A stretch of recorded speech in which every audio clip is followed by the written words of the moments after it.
김건우 기자가 원래 코스닥 뒷이야기 주로 예. 그쪽이 전공. 전공은 아니고요. 예. 오늘도 재밌는 이야기 한번 기대를 해보겠습니다. 앞에서 이제 굵직한 기업들 실적 소식을 이제 황옥선 기자가 전해줬으니까. 너무 흥미롭게 들었어요. 아, 그런가요? 예, 저도 왜냐하면 이 코스닥 종목만 다루다 보니까 이렇게 호남석이라든가 이런 종목들을 안 보는데 그래서 이 국상 씨가 얘기할 때마다 봤거든요. 얘기하는데 주가가 6%씩 떨어지고 지금 주가가 실적 안 좋다고 하니까. 예.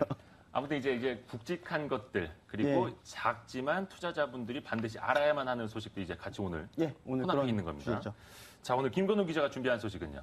아미노로직스라는 회사가 있어요. 예. 이제 그 아미노산이라는 거를 만드는 곳이죠.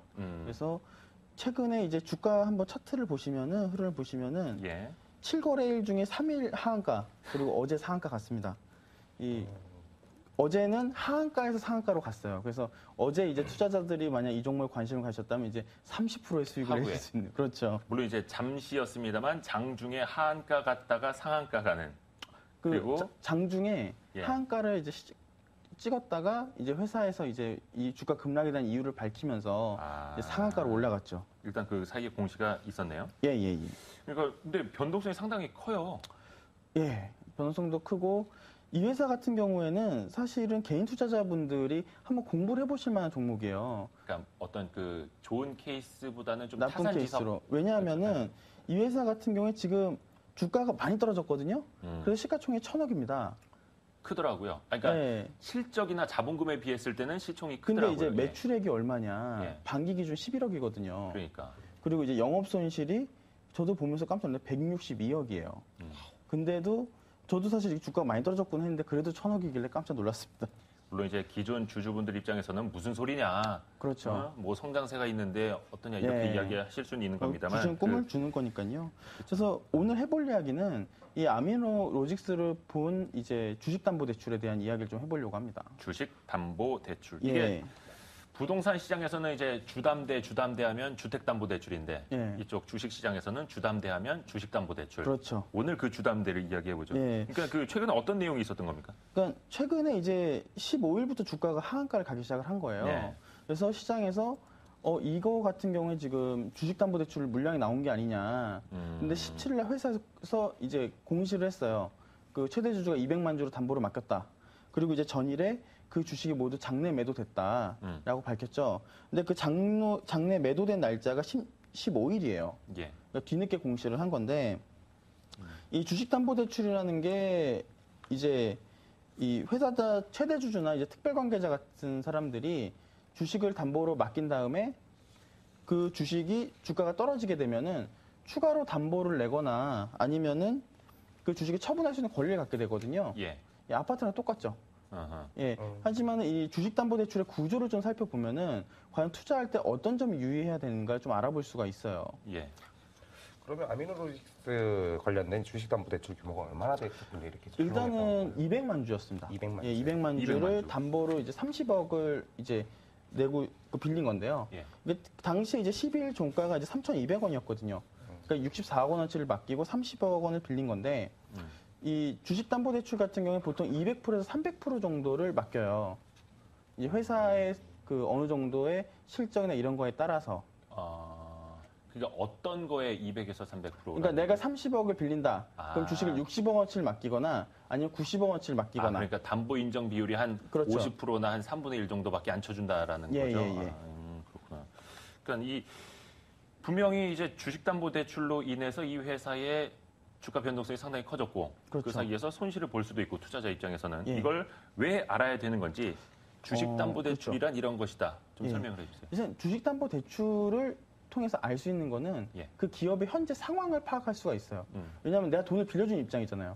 그럼 무엇보다도 그 회사의 리스크에 대해서는 더욱더 잘 알아야 되는 입장이기 때문에 이렇게 주식담보 비율이 몇 프로라든가 아니면 빌려주는 이자가 몇 프로라든가 그리고 이거를 빌리는 최대 주주가 이걸 왜 빌리느냐 이런 거에 대한 복합적인 원인을 다 파악할 수가 있어요.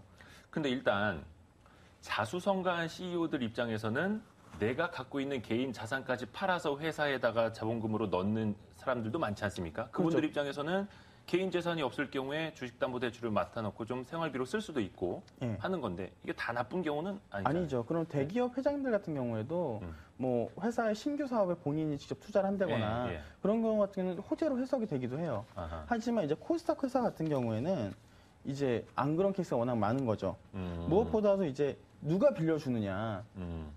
이것도 주택이랑 똑같아요. 우리 주택을 할 때 맨 처음 은행 가서 빌리잖아요. 그렇죠. 은행 가서 안 되면은 이제 저축은행 가고 저축은행 안 가면 사채 이제 어둠의 경로에 가서 이제 빌리잖아요. 그렇죠. 똑같습니다. 주식도.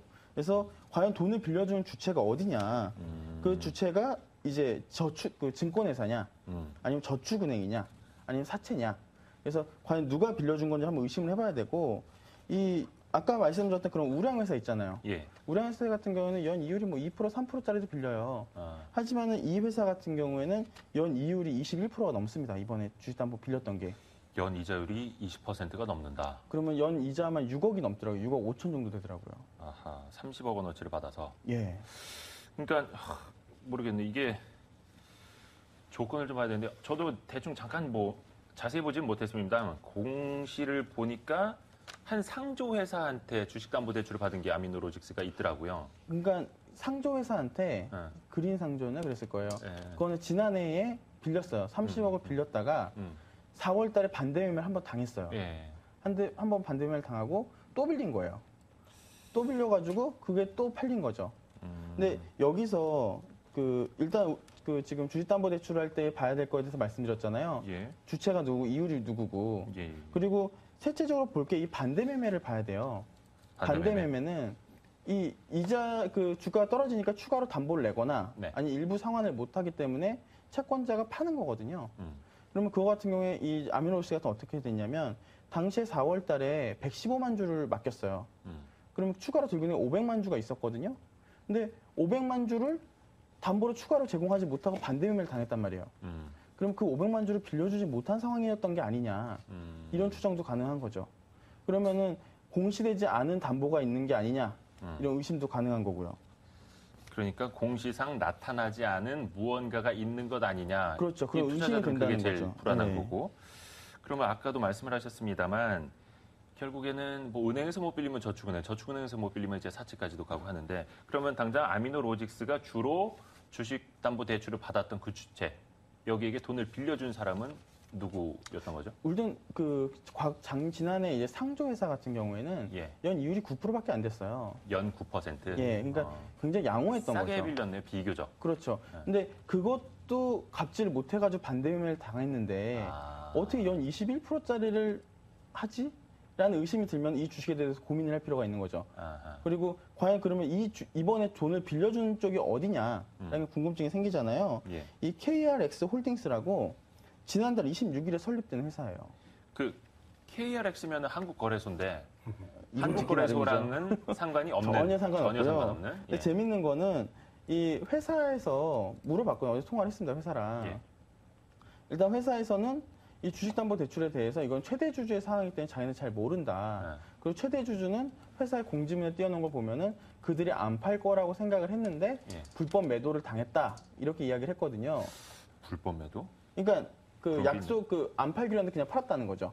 근데 어차피 돈 빌려준 사람 입장에서는 뭐라고 해야 되나? 담보 가치 비율을 좀 밑돌면 나한테 손해가 올 것 같으면 바로 반대 매매를 하게 돼 있잖아요. 그렇죠. 근데 이거 같은 경우는 그런 케이스는 좀 아니었는데 여기서 사실은 조금 회사에 의심스러웠던 게 어떤 부분이냐면 그러면은 굉장히 돈을 빌려준 사람이 믿을 만한 사람이었다는 얘기잖아요.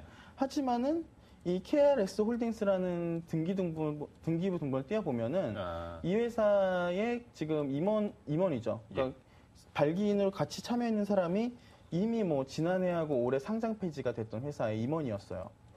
우리 흔히 말하는 증시의 선수라고 하죠. 이름 있는 분이셨거든요. 그러면은 그런 사람한테 과연 그런 걸 기대하고 돈을 빌렸다는 것 자체가 굉장히 전 신빙성이 떨어졌습니다. 그래서 이제 회사에서 그런 부분에 대해 지적을 했더니 그건 구체적인 답변을 안 해주더라고요. 그러니까 이 주식담보대출을 만약에 이제 받아주고 돈을 빌려주는 사람 입장에서는 거의 뭐 리스크는 사실상 없는 거잖아요. 담보가 확실하게 있고 그럼요. 담보 인정 비율도 아주 짜게 쳐주고 그거에 약간 좀 위험하다 싶으면 바로 시장에다 팔아버리고 나는 회수를 해버리는 거니까. 일단 아미노로직스의 현재 뭐 재무나 회사 상황은 어떤 건가요? 현재 회사 상황은 회사에서는 이제 어제 뭐 대표가 회수가 가능하다. 그렇게 이야기를 하겠죠, 당연히. 예, 그래서 이제 물어봤습니다. 예. 아니 주식이 전부 다 매도가 됐는데 예. 뭘 회수하는 거냐? 왜냐하면 뭐 주식을 맡겨놓는데 그걸 들고 도망갔으면은 예. 찾아가면 되잖아요. 예. 근데 이 매도가 된 건데 그거를 어떻게 할 거냐 했을 때에 뭐 좀 검토 중이다 이런 얘기가 있었고 그래서 상당히 지금 증시에 소문이 많습니다. 1차적으로는 M&A 소문이 있고요. 그게 일단은 맡긴 주문이 누군가에게 팔려서 네. 최대 주주 지분율이 아주 더 떨어졌다면 네. 또 위험해질 수도 있는 거죠. 그렇죠. 진짜. 그래서 이 아미노로직스 같은 경우에는 지난해부터 계속 M&A 설이 있었어요. 근데 지금 이제 그럼 결국 또 M&A가 되지 않겠냐라는 의견이 있는데 이 말에 절대 뭐 매수를 하시면 안 되고요. 이 루머에 대해서 굉장히 반대적인 의견이 많습니다. 왜냐하면 회사가 이 정도 상황까지 갔다면은 내가 만약 회사를 사는 사람이라면 더 회사가 극한 상황이 됐을 때에 거의 헐값에 가져오지 않겠느냐. 뭐 최근에 이제 뭐 녹십자라든가 몇몇 이제 우량 회사들이 바이오 회사들을 인수를 많이 했거든요. 그런 거 인수할 때에 환기 종목이나 관리 종목들인 회사들이어서 다. 그렇죠. 예. 그럼 그런 회사들 같은 경우는 거의 헐값에 갖고 올 수 있기 때문에 그렇게 M&A가 되면 됐지 현재 상황에서는 M&A가 될 확률이 없다. 그래서 그런 M&A 루머에 대해서는 좀 그렇게 좀 시장에서는 보고 있어요. 그러니까 이게 M&A 루머라는 게 사실상 추진하고 있어서 시장에 전달되는 것도 있겠지만 일부 투자자들이 좀 주가를 띄우기 위해서 좀 조성해 가는 것도 없지 않아 있지 않습니까? 그렇죠. 항상 투자자 입장에서 그걸 조심해야 되는 거고. 황국상 기자 뭐 궁금한 거 없으세요? 혹시 뭐 의문이 든다거나 이런 건 없으신가요? 특별히 생각해 보십시오. 일단 투자자 입장에서 어떤 걸 조심을 해야 되는지 물론 이게 우리가 아미노로직스 하나만 가지고 막 이렇게 이야기하자는 그렇죠. 게 아니고 이 케이스를 보고 이 케이스를 보면 주식담보대출의 실상을 알아볼 수가 있단 말이에요. 예. 그러면은 저 같은 경우는 이런 걸 좀 더 어떻게 알아보냐면 일단 최대 주주의 감사 보고서를 띄워봐요. 왜냐하면 주식 대량 상황 보고서에 보면은 거기는 이율까지도 안 써 있는 케이스도 있어요. 이번 아미노로직스 같은 경우에는 거기 자세히 써 있는데 그럴 경우에 최대 주주 감사 보고서에 보면은 대출 이율이 몇 프로까지 자세히 써 있거든요. 그러니까 그런 걸 꼭 참고하시고 그래서 그리고 이제 아까 말씀하셨듯이 그 담보로 대출 해준 사람이 누구냐 그러면 그 사람들의 한번 이력을 한번 찾아보시기 바랍니다. 이 과거에 어떤 회사에 대출해줬고 그 회사들이 어떻게 됐는가 그런 거에 대해서 꼭 한번 체크를 해보시면 됩니다. 감사 보고서만 찾아보면 다 나오나요? 그 안에? 1차적으로 이 회사가 내가 투자를 해볼 만한 회사인지 아닌지 고민해볼 수 있겠죠. 그렇죠. 물론 근데 약간 좀 걱정이 되는 게 그걸 정말 걱정하시는 투자자분들이라면 이미 실적이라든가 재무 상황을 보고 판단을 하셨을 것 같다라는 생각도 듭니다. 물론 김건우 기자 지적해 준 내용 반드시 또 살펴봐야 되는 거고요. 오늘 두 분과 함께 했는데 어떠셨나요? 서로의 얘기가 저 많이 공부했어요. 네, 서로 말입니다. 중요한 건 시청자분들이 많이 공부를 하셔야 되는데. 자, 내일 이 시간에는 다시 유 반장님이 복귀를 하시고요. 오늘 황국상 기자 그리고 김건우 기자 두 분 다 수고 많으셨습니다. 같이 감사합니다. 인사드리죠. 예, 고맙습니다.